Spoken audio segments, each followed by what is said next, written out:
as you guys may know, there's so much news going around. I mean, we have like the new iPhones, we have the iPhone SE2 potentially coming, the Galaxy Note 10, dude. We have so many phones, so much news coming around that it would be like borderline harassment if I didn't actually keep talking about those things, right? And if I like kind of went away from the path. But instead of talking about the latest MacBook, latest whatever, I want to take a step back, as I usually do, and talk about something that literally none of you guys wanted. You know, you guys are going to make those memes that are like this. But, you know, I'm going to keep going, and because, you know what, it's something that's near to me, and if the haters want to hate, you know, you guys can go for it. But I know you guys are going to like this one. And if you're old enough, if you're older than me, or even if you're younger than me, dude, like this specific device actually kind of is more relevant now than it really was ever before. And it has a lot to do with iOS 13, but this device isn't even supported with iOS 13. I don't even think this device is supported with like iOS 6, to be honest. We're going to be looking at the first iPad and seeing how it holds up in 2019. Now, I usually do this with devices that are, you know, at least somewhat relevant, like the iPhone 6s or the Galaxy S8 or things like that. I don't necessarily do it for first gen devices, not for all the time,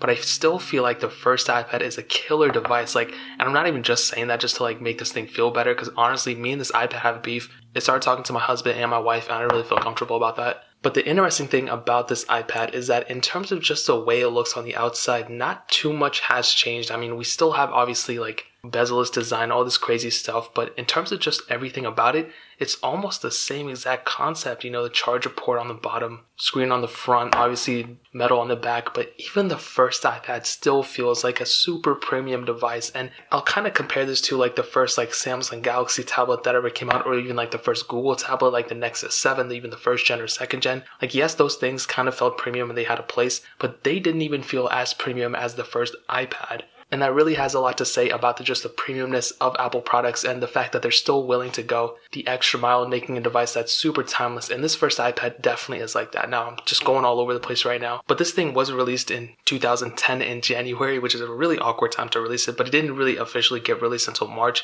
So as of this year, it's actually turning 9 years old. Next year, it'll be 10 years old, which is crazy to think that this specific tablet is going to be that old. And like I said, feeling it doesn't feel like a 10-year-old tablet. It might feel like, you know, a couple-year tablet. Obviously, once you turn it on and actually start using it, you can definitely tell it's probably like a decade old. Now, actually looking at the front, we have a 9.7-inch IPS panel.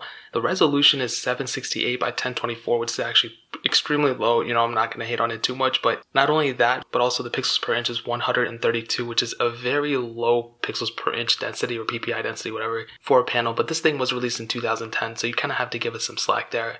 Now, turning on the panel, you can see we can click the home button, and we're presented with a nostalgic slide to and lock thing that most of you guys probably have seen. If you're not, then you probably weren't around then, or you probably weren't popular enough to even see the front of an iPad. Such as someone like me, I was not even cool enough to even like know what an iPad was until probably like 3 years ago, which is really weird, kind of awkward. But the weird thing is there's no like dimming of the display, I realized. So when you turn it on, it just kind of comes on, and when it turns off, it just turns off. There's no like dimming how you see nowadays, which I'll go ahead and demonstrate right now. Whenever it turns off, as you can see, like, it's so weird.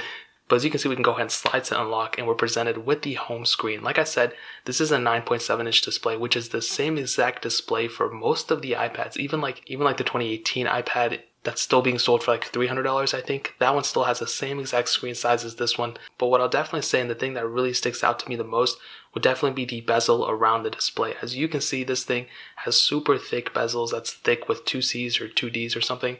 It's a super thick panel. I mean, is it going to affect your viewing of the thing or whatever? Not at all. I mean, this was back in 2010. I don't really think people cared about, you know, anything really at that point. To give you some food for thought, this is a phone that was released actually in 2011, but it's the same design for 2010. I have the iPhone 4 too. I don't know what that is, but the iPhone 4, this is what we were working with at that point. And as you can see, I mean, it's nothing too crazy. Like, it's a pretty basic device. But at that time, this is what they were working with. This was a revolutionary thing, and it still is, don't get me wrong. But this was released the same year as something like this. And they're both definitely like way premium feeling devices. These two things have no business feeling as premium as they do for the times they were released, in my opinion. Like, this thing feels more premium than an iPhone 6, which is crazy. And even more premium than the 6S and the 7, dude, to be honest. But that's kind of going off topic. Now, interestingly enough, this thing got supported all the way from iOS 4 to iOS 5.1.1, which is kind of interesting because I thought it got further than that. Actually, let me check. So if I click About, and as you can see, we do have iOS 5.1.1 on this device. So that's pretty weird. I don't understand that because it only got supported for like not even 2 versions of iOS. Well, it started with iOS 4, then it got upgraded to 5.1.1, which I'm assuming is the last version of iOS 5. So that's kind of weird. They really didn't support this thing for that long at all. But as you can see from some of the features within the settings, we have the luxurious airplane mode. We are able to connect to Wi-Fi. There's no Bluetooth settings on here as far as I know. You have notifications, location services, brightness and wallpaper. This was still at a time where the brightness and everything were stuck into the settings app. You could not, if you go down the notifications, you could not see any more details besides just the time up there and the fact that you have no notifications. And that's pretty much me all the time. My phone is super dry, I get no notifications, so that's pretty much how my phone is now. But this thing did have auto brightness, which is really nice, but I'm going to turn that off. But you can change the brightness here. But as far as I know, you are able to change the wallpaper to something that's already stock built into here. So as far as I know, there's no changing of the wallpaper straight from a Photos in your Photos app. And interestingly enough, this thing didn't have any cameras either, so you couldn't go and take a photo of your grandma or take a photo of your dog or whatever. That's not a feature that was built into here, which is really sad to be honest. But as you can see, we can go ahead and change it to something else. Let's go ahead. We can go and change it to the nostalgic world as well. Set, okay. And as you can see, it changes to the world. As far as I know, this iPad does have multitasking. Alright, that's really, really cool. And if you hold down, as far as I know, you can go ahead and exit out of these things fully, as you can see that I'm doing. Geez, I had a lot of apps open for an iPad that was released in 2010. Let's go ahead and hop back into settings. So we are able to go back into where we left off, which is really cool. And then we have a lot of other settings here too. Like I said, this thing does have iCloud, which is really interesting. I was not expecting that. As you can see, I think I tried to log in, but for some reason it didn't say my thing in. And we have some other settings as well, but mostly it's all stock. It's all everything you would expect. I'm surprised this thing is running iOS 5, especially for a device that came out in 2010. I mean, I feel like it should have gotten a couple more versions of iOS. Even the iPhone 4 got updated all the way up to iOS 7, so I don't really understand that. Now, we do have most of the stock apps on the front, as you guys can see, but if you go to the screen on the right, you can see we have one app that is lonely. It's just by itself, and you might be wondering, what the heck, why is this one app there? Well, that's actually the only app that I could find that was still supported with iOS 5. I'm sure there's still more out there, but this was the only one I could find, which is really weird and also ironic because this is a game that I download on every single one of my devices. And this is what I'll tell you. For some reason, this iPad is was made for Temple Run, let me tell you. I think there's a reason, but for some reason my accelerometer is really wonky. It just messes up all the time. But as you can see, and I know the glare from the sun is kind of affecting it, the screen on the iPad isn't that good either, but hopefully I've dubbed over some footage from the iPad earlier, and you can see it's really pretty fast for, just the internal specs of this device and everything. And once I tell you the specs, you guys are going to be shocked, but you can see it's still, it's still putting work in. It's definitely not the fastest thing in the world, but I will compare this iPad to the average. Actually, I'm not even going to say it because you guys are going to get mad at me, but the specifications of this iPad are literally mind-blowing. So this thing had the Apple A4 chip with inside of it.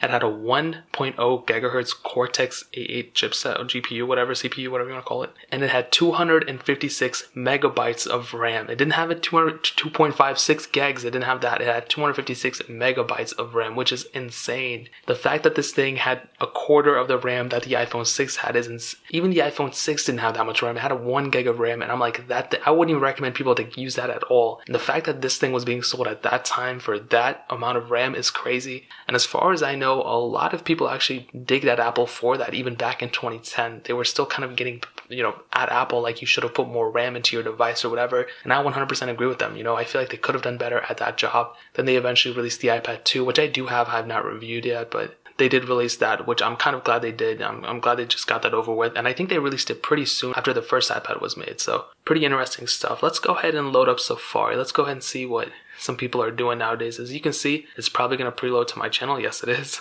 And man, I can tell you, this thing takes forever to load anything, which is okay. It was the first thing to ever be released. And man, Safari actually looks like Google Chrome looks like nowadays, which is kind of weird.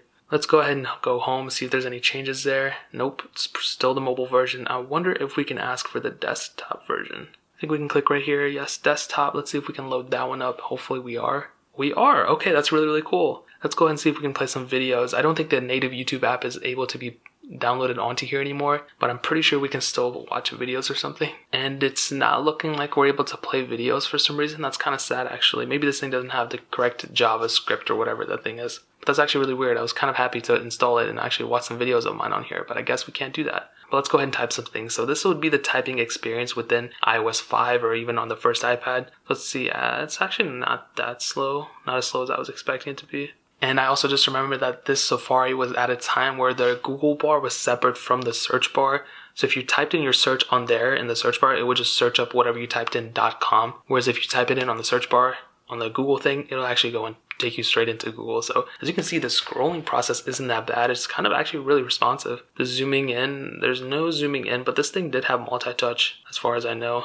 So you are able to zoom in and everything. Let's go ahead and not do that. Let's go ahead and see if we can load up my Instagram. And it's a super long process. I don't know how much longer we're going to wait. Maybe we have to click something. And Instagram is not supported on this either. Now, because it does have iCloud access, I think you are able to install the apps using even my older tutorial on how to install unsupported apps on older devices. But I don't really want to do that right now. I don't want to. But for some reason, Instagram is not working. Let's see if we can get it. We should be able to get into Twitter. There's a super old mobile client for it. As you can see, it's this one. This is like the original one. And as you can see, this one is working, which is really awesome. Let's go ahead and see some funny tweets of mine. If you guys aren't following me on Twitter, make sure you guys follow me. This one is actually pretty funny, but I don't know if the image is going to load, and it doesn't actually even load anything at all. So that's really weird. Now, the best thing about this iPad would probably be the 6600 milliamp hour battery that's within it. That is an insane amount of battery, and this thing will literally lasts you forever. I probably charge this thing like once every 2 months, and whenever I get back into it, it's still like working, which is so weird. Or it's on like super low battery, but it still turns on, which is literally insane. This thing was super underpowered for when it came out, even now. It has a really low resolution screen and all that, but the battery within is a pretty large battery for the device that you're getting. And that's kind of just a little bit of a look back on the iPad. I think I talked about this iPad way longer than I probably should have. But I have a lot of respect for Apple for dropping it. I love this iPad so much. That's why I keep it. Ultimately, if you had the first iPad, let me know your experience with it down in the description, in the comment section below. I always say description, but it's the comment section. I'd love to hear your experience and your just overall embodiment of the first iPad. Hit that like button if you guys enjoyed the video, but definitely hit that subscribe button. Every single subscriber that we get really does count, so it means so much if you guys could hit that. Also, check out the other links down in the description as well. My Twitter, my Instagram, my second channel. All those links are linked down below. I would really appreciate if you guys could check it out. But more importantly than everything else, I love every single one of you guys. Hopefully I'll catch you guys in the next video. Peace out.